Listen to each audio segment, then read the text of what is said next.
subscribe our channel and press the bell icon for regular updates.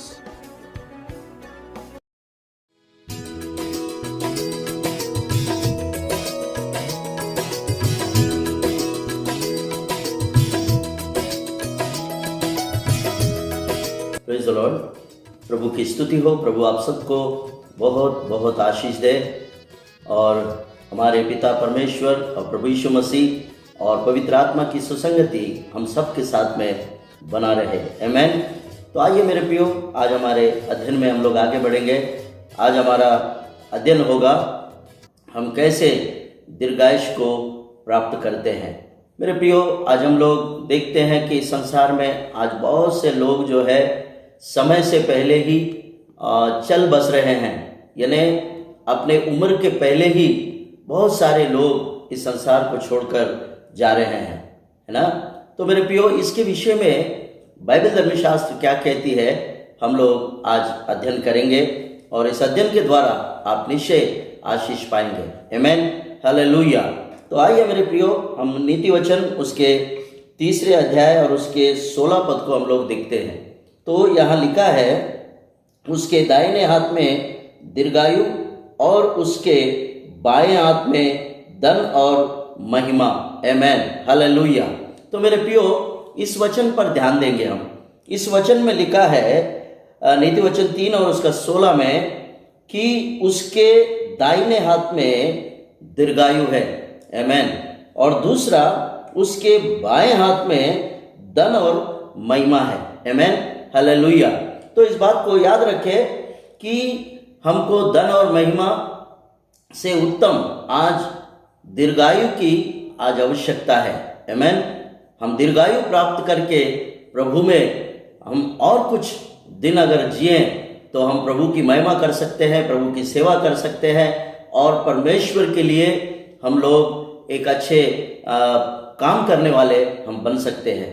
तो मेरे प्रियो, दीर्घायु हमें कैसे प्राप्त होगी? अब यहाँ से हम उन बातों को छोड़ेंगे, सिर्फ एक ही बात हमें यहाँ से लेना है। तो 16 पद में लिखा है कि उसके दाहिने हाथ में दीर्घायु है। आमीन। दीर्घायु हम कैसे प्राप्त करेंगे ये हमें देखना है मेरे प्रियो। मेरे प्रियो, हम देखते हैं परमेश्वर ने जल प्रलय के बाद नूह के समय में इस संसार के लोगों से और मानव जाति से परमेश्वर ने एक वाचा बांधी। उस वाचा के विषय में हम लोग देखते हैं कि परमेश्वर ने कैसे इस पृथ्वी की मानव जाति के लिए एक ऐसा शपथ उसने खाई कि मैं अब लोग मानव जाति से और मानव मनुष्यों से मैं अब अपना वाद विवाद नहीं करूंगा। आमीन, हालेलुया। जल प्रलय के बाद हम देखते हैं, जल प्रलय के बाद में हम लोग देखते हैं उत्पत्ति की किताब उसका 6 अध्याय और उसके 3 पद को। यहाँ लिखा है, परमेश्वर ने मनुष्य को और मनुष्य की आयु को एक सीमा ठहराई, एक हद उसका ठहराया है। आमीन, हालेलुया। हम लोग वचन में से पढ़ेंगे। यहाँ लिखा है, और यहोवा ने कहा, मेरा आत्मा मनुष्यों से सदा वाद विवाद न करेगा, क्योंकि मनुष्य भी शरीर है, उसकी आयु 120 वर्ष की होगी। आमीन, हालेलुया। मेरे प्रियो, जल प्रलय के बाद परमेश्वर ने नूह से बात करके यहाँ पर एक सीमा मानव जाति के लिए ठहराया।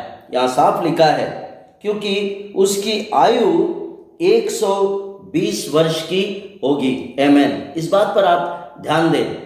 मनुष्य जो है आज इस संसार में 120 वर्ष जो है मुश्किल से कोई आज पार नहीं कर रहा है। आज उससे पहले ही हम लोग चल बस रहे। उतना ही नहीं कि आज का इंसान समय से पहले मरता है, समय से पहले ही उसकी जिंदगी और उसका आयुष्काल खत्म हो जाता है। क्योंकि इसके विषय में राजा सुलेमान ने सबोपदेशक की किताब में लिखा कि हम कैसे जल्दी मरते हैं, यानी क्यों हम लोग समय से पहले मरते हैं, उसका भी हम लोग सबोपदेशक की किताब से थोड़ा सा जानकारी हम लोग लेंगे। यहाँ लिखा है सबोपदेशक की किताब उसका 7वां अध्याय और उसके 17 पद में यूं लिखा है, क्यों इंसान आज समय से पहले मरता है। उसका हमको जवाब यहाँ मिलता है सबोपदेशक की किताब में उसका 7वां अध्याय 17 पद में, अत्यंत दुष्ट भी न बन और ना मूर्ख हो, क्योंकि अपने समय से पहले क्यों मरे। आमेन, हालेलुया। यह प्रश्न चिन्ह है, यह सत्य है मेरे प्रियो। आज इंसान मूर्खता के कारण मरता है समय से पहले। और दूसरी बात, और दुष्ट काम, यानी हम इतना भी दुष्ट ना बने कि उसके द्वारा हमारी मौत हो जाए।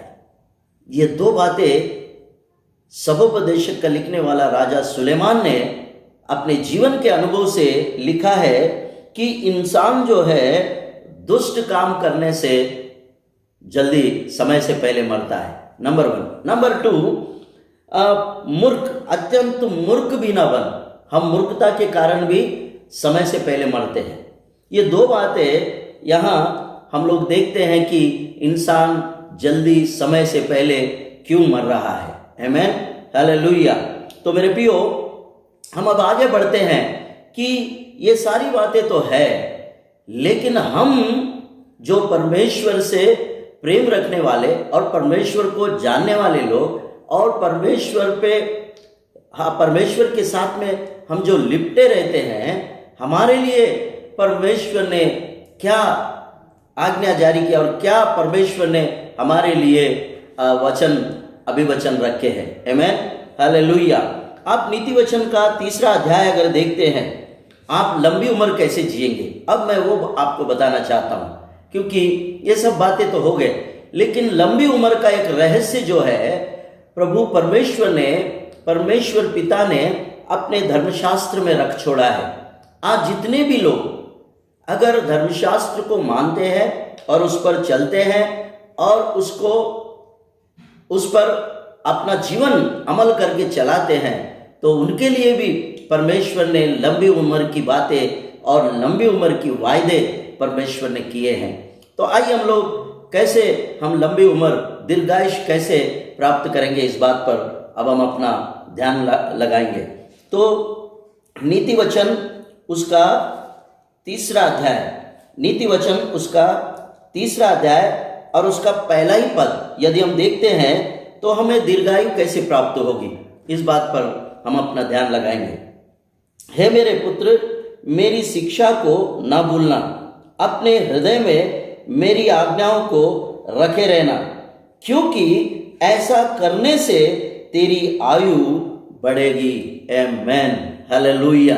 मेरे प्रियो, लंबी उम्र की रहस्य जो है बाइबल धर्मशास्त्र में बहुत ही सुंदर रीति से और बहुत ही बखूबी से लिखा गया है, क्योंकि परमेश्वर पिता ने ही लंबी उम्र की जो बातें हैं अपने धर्मशास्त्र में अपने भय मानने वालों के लिए रख छोड़ा है मेरे प्रियो। आमेन, हालेलुया।